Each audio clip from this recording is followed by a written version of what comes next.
Well, I told you in another video that I would explain this, what it is and what I'm going to do with it.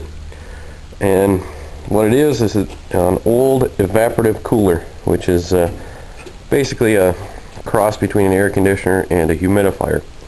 And how it works is this big squirrel cage here, which is turned by this motor, draws air in and past these big mats here. And these mats are actually filled with water. There's still a float in there, but you'd have water coming in here in a tank, I would assume, and it would, turn on and off with this float, and it would be pumped. I suppose you couldn't see any of that, but it would be pumped up this hose and out the top here, these nozzles, and it would drip into these panels through these holes, and it would get this mat back here real wet.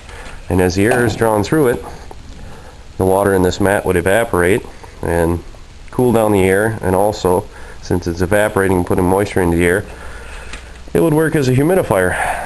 Pretty cool little system, but obviously things rusted out, pieces are missing, and I have no use for it as a cooler anyway.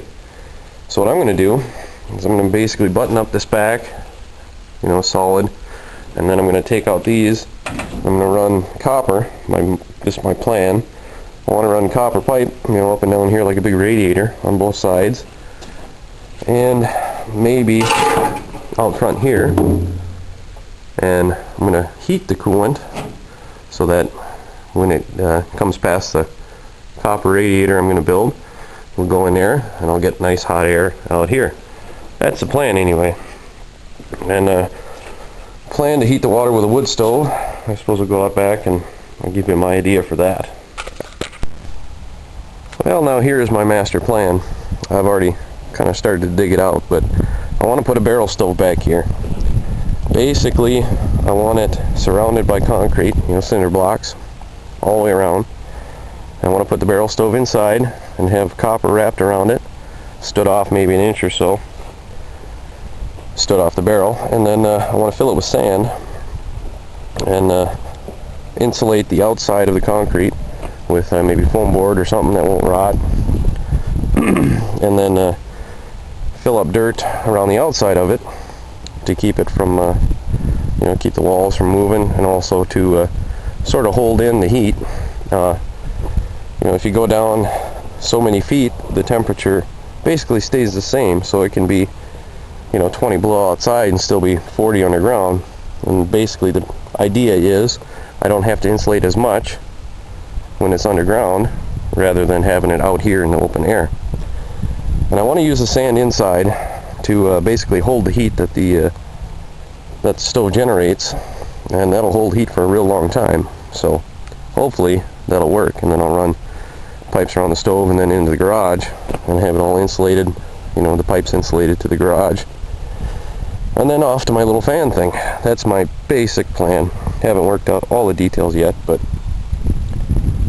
that was actually my first plan. My dad decided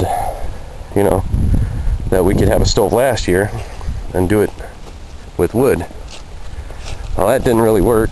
I was kind of worried about it, and it did catch fire twice because obviously wood burns, which is why I wanted to build it out of cinder blocks. But as you can see, it caught fire here and also caught fire on the other side in the same spot. Didn't really burn much but the 2x4s. The insulation sort of melted up that was in here, but really you couldn't burn anything to the ground.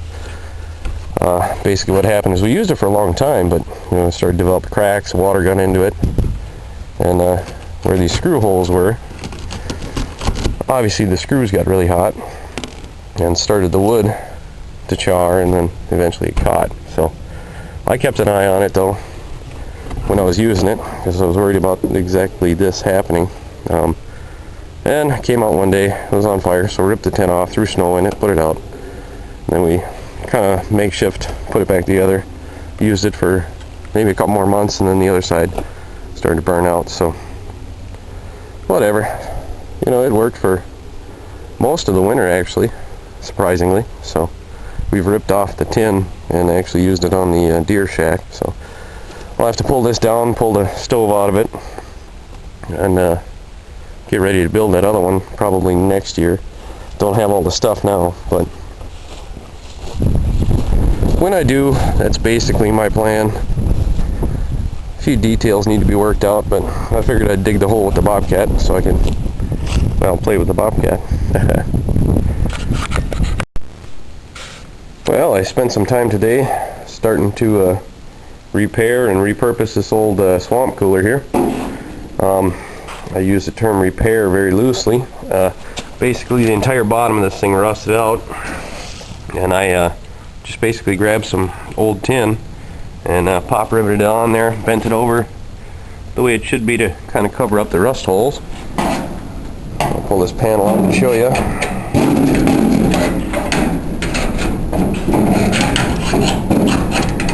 Maybe wedged her in there pretty good. Come on now. There we go. I don't want to lose my coffee. I suppose I did have to pound it in with a hammer.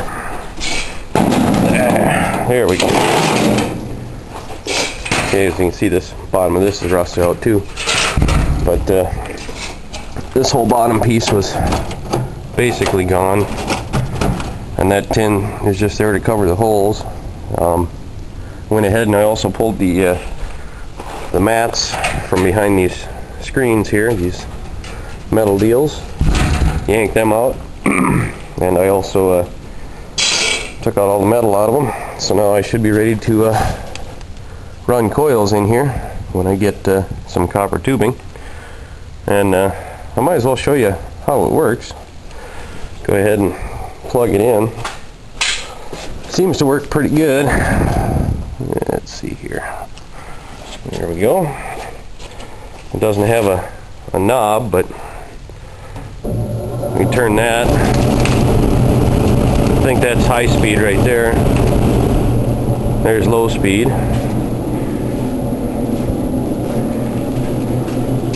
And that works pretty good for being as old as it is and sitting in a barn for probably longer than I've been alive.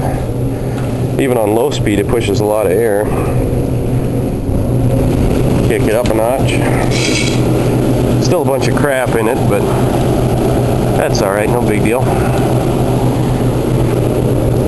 Yeah, it just blows a ton of air.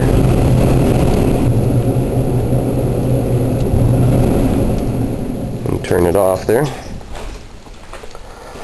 So that's where I'm at now. I think my original plan was to put some tubing in here out in the front, but to do that I'd have to basically take this whole front thing off, and that sounds like a lot of work because it's not bolted on, it's, you know, welded in.